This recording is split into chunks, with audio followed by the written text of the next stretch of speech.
In the quiet neighborhood of Willowdale, a man named John Miller lived a regular life.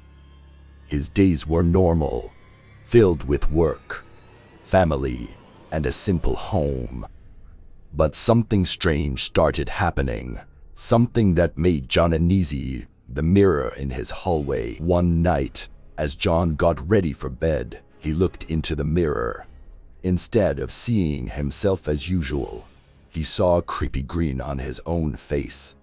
His eyes looked mean, and a strange feeling sent chills down his spine. Feeling disturbed but thinking it was just a trick of the light, John continued with his nightly routine.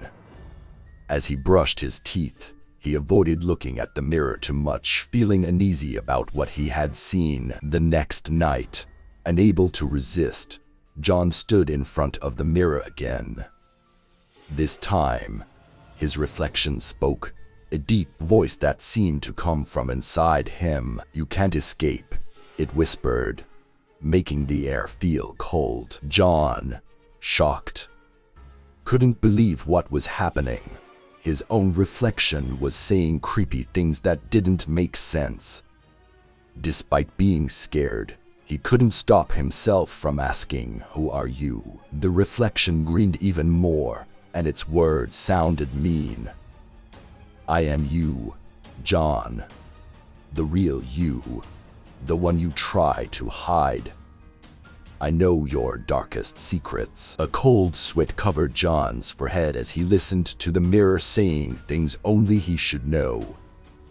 It was like the mirror knew everything about him, and it seemed to enjoy making him uncomfortable. Days went by, and John's reflection kept tormenting him. He couldn't sleep, and his days felt like a scary routine. The mirror became a door to his own personal nightmare. The reflection knew all of his thoughts, fears, and secrets. Desperate for relief, John talked to friends and family, but they thought he was just stressed. Alone in his struggle, he thought about removing the mirror, but something stopped him. As the torment continued, John's health declined. He looked tired all the time, and the once healthy color on his face turned pale.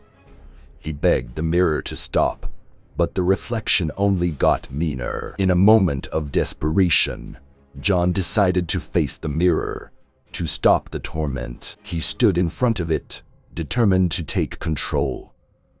"I am not defined by my mistakes," he said, challenging the mean presence. "You don't control me." For a moment, the reflection seemed frustrated, and then the glass shattered. The mirror broke into pieces, and the room fell silent. John, tired but free, took a deep breath. In the following days, the broken mirror stayed silent. The haunting influence was gone, forever changed by the experience. Promised himself never to underestimate the power of his own reflection.